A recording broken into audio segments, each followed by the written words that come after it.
આ બોટલો ધોઈને ક્યારના અહીંયા પડ્યા છે, પણ એમ નહીં કે આને મૂકી દઈએ બંધ કરીને. બધા કામ મારે કરવાના છે. મમ્મી શું બોલ બોલ કરો છો એકલા એકલા? બેટા, બોલ બોલ ના કરું તો શું કરું? વિચાર કરીને આ બધા કામ મારે એકલા હાથે કરવાના થાય છે. તમે લોકો આવા નાના નાના કામમાં ધ્યાન જ નથી દેતા. પણ તારે મજા થઈ ગઈ નહીં મીરા? કે મારે મજા થઈ ગઈ એટલે? લે, હા દેરાણી આવી ગઈ કે નહીં?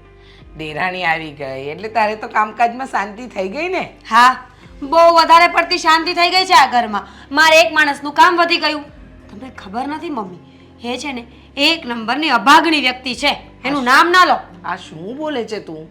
હા હા, આ દામિનીના આવવાથી તો તને શાંતિ થવી જ જોઈએ. અને અભાગણી શું કામ કહે છે એને? તમને ખબર છે, જન્મતાની વેત જ પોતાની માને ખાઈ ગઈ અને 2-5 વર્ષની થઈને ત્યાં ભાઈને. અભાગણી છે એક નંબરની આ વ્યક્તિ. અરે પણ એની મમ્મી મરી ગઈ કે એનો ભાઈ મરી ગયો, એમાં દામિનીનો શું વાંક? એનો જ વાંક છે ને.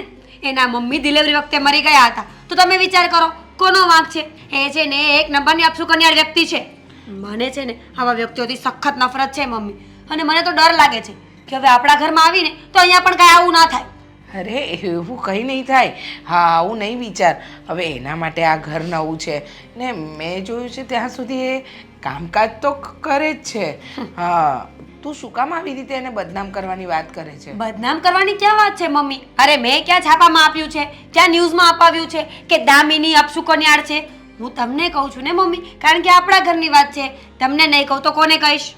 વાત સાચી છે તારી કે આપણા ઘરની વાત છે ને તું મને કે, પણ બેટા તું જો દામિની એવી નથી અને જો એના ઘરમાં એવી કોઈ ઘટના બની તો એમાં એ છોકરીનો શું વાંક?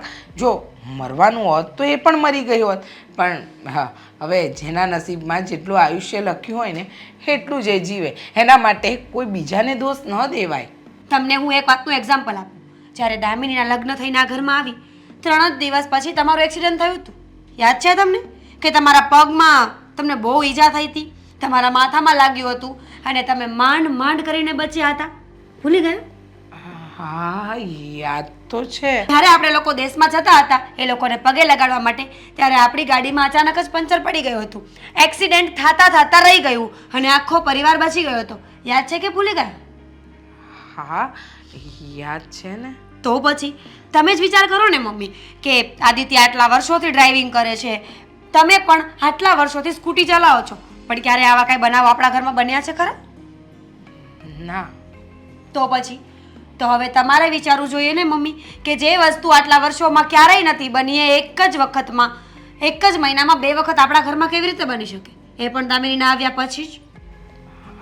હા, તારી વાત આમ જોઉં તો સાચી છે. આમ જોઉં તો નહીં, મારી વાત સાચી જ છે. હા, એના આવ્યા પછી આપણા બિઝનેસમાં પણ થોડોક લોસ થયો અને આપણા ઘરમાં પણ નાની નાની ઘણી ઘટનાઓ બનતી જ જાય છે. તો પછી હવે તમે મારી વાત માનશો કે મારે વધારે પડતા પ્રૂફ આપવા પડશે? ના, તું જે કહી રહી છે એ કંઈક અંશે તો સાચું છે જ. હા, કંઈ નહીં. જો એવું કંઈક લાગે તો આપણે કંઈક વિધિ વિધાન કંઈક કરાવીશું. કરાવીશું, પણ તમે એક વસ્તુ અત્યારથી મગજમાં રાખજો કે દામિની અપશુકન્યાળ છે. એ વ્યક્તિ બદનસીબ અને સાથે સાથે અભાગણી છે.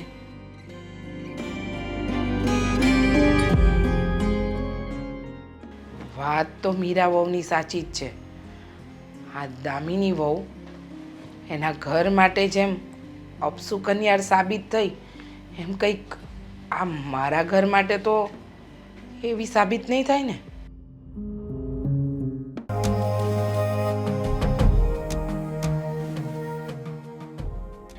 અત્યારમાં ફોન લઈને બેસી ગયા?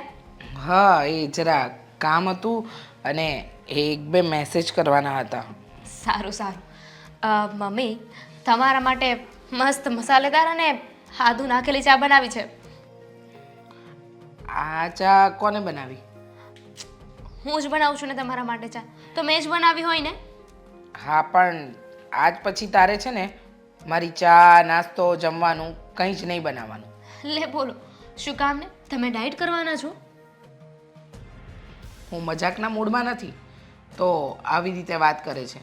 કહ્યું ને તારા હાથનું હું કંઈ જ નહીં ખાઉં. તો ચા નાસ્તો કે જમવાનું કંઈ પણ તું નહીં બનાવે. મારે કંઈ પણ જોઈતું હશે ને તો હું મીરા બહુને કહી દઈશ. તારે બનાવવાની જરૂર નથી. પણ શું કામ મમ્મી તમને મારા હાથનું નથી ભાવતું? કંઈક મિસ્ટેક કરું છું બનાવવામાં? કેમ કે તમને પહેલાં તો ભાવતું હતું ને. બસ હવે આટલા બધા સવાલો શાના કરે છે? કહ્યું ને કે મારા માટે તારે નહીં બનાવવાનું એટલે નહીં બનાવવાનું. પછી આ સવાલો આવવા જ ન જોઈએ. પણ તમે એટલો ગુસ્સો શું કામ કરો છો મમ્મી? મારી કોઈ ભૂલ થઈ છે તો ભૂલ તારી નહીં, ભૂલ અમારી થઈ છે. તને આ ઘરમાં પરણીને અમે લઈ આવ્યા. બાકી તારા જેવી અભાગણીને કોઈના ઘરની વહુ બનવાનો હક જ નથી. હા શું બોલો છો મમ્મી તમે? હા, અભાગણી? આવું કેમ કીધું તમે મને? જે વ્યક્તિ જન્મતા વેત પોતાની માને ભરખી ગઈ હોય, થોડા સમય પછી ભાઈને ભરખી ગઈ હોય, અહીંયા આવી તો આવતા વેત મારું એક્સિડન્ટ થયું. માતાજીના મઢે પગે લાગવા જતા હતા ત્યારે આપણા ઘરના બધા સદસ્યો મરી શકત. ત્યારે પણ એક્સિડન્ટ થયું, ધંધામાં નુકસાન ગયું.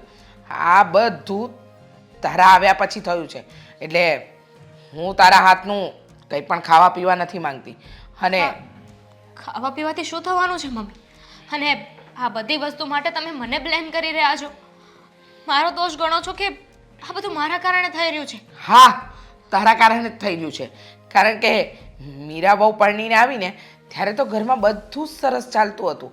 હા, કોઈ વાંધો નહોતો. પણ જેવા તારા પગલાં મારા ઘરમાં પડ્યા ને એટલે બધું અશુભ જ અશુભ થતું થયું. મમ્મી, હા તો વિધિના લેખ અને સમય સંજોગ સાથે સાથે નસીબમાં જે લખ્યું હોય ને એ થઈ રહ્યું છે. અરે ઘણા એવા કિસ્સા પણ હોય છે જ્યાં ગાડી બંગલા કંઈ જ ના હોય, પણ દીકરી ત્યાં વહુ બનીને જાય ને તો ગાડી બંગલા બધું જ આવી જાય છે. અને અમુક એવા ઘર પણ જોયા છે જ્યાં જાઓ જલાલી હોય છે, કરોડપતિ હોય છે, પણ બહુના ગયા પછી એ ઘરનું ધનોત પનોત નીકળી જાય છે. જેમ કે તારા આવ્યા પછી અમારું નીકળી રહ્યું છે. સાચું કહ્યું તે, એકદમ સાચું કહ્યું. હું એ જ કહું છું મમ્મી કે આ તો નસીબની વાત છે, બધાના કિસ્મતની વાત છે. આમાં મારા આવવાથી કે ન આવવાથી કંઈ ના થાય. અરે પણ તારા નબળા નસીબને લીધે અમે બધા શું કામ ભોગ બનીએ? અને તને કહ્યું ને કે આજ પછી તારે મારા કોઈ કામ નહીં કરવાના. અને મને જરાય ગમતું નથી. હું તો સાચું કહું ને તો તારો પડછાયો પણ મારી આજુબાજુમાં પડવા નથી દેવા માંગતી. કારણ કે તારા આવ્યા પછી જ આ ઘરમાં બધું ઊંધું થઈ રહ્યું છે. ના મમ્મી, તમે માનો કે ના માનો, વાત કંઈક બીજી છે. કારણ કે હું આ ઘરમાં આવીને એને ઘણો સમય થઈ ગયો છે. તમે ક્યારે મારી સાથે આવી રીતે વાત નથી કરી. દીકરી સમજીને મને રાખો છો. હા, નથી કરી. એ મારી ભૂલ હતી. હવે મને મારી ભૂલ સમજાઈ ગઈ છે. મારી આંખો પણ ઉઘડી ગઈ છે. મારી આંખ સામે જે પડદો હતો ને એ પણ હટી ગયો છે. સારું મમ્મી, બસ જે થયું ને મારા કારણે થઈ ગયું. પણ મારું તમારા લોકો સિવાય કોણ છે? કોઈ હોય કે ન હોય, પણ તને કહ્યું ને તારે મારા કોઈ કામ નહીં કરવાના, બરાબર? અને હવે તારું આ મોઢું લઈને જા. મારે તારી સાથે કોઈ વાત કરવી નથી.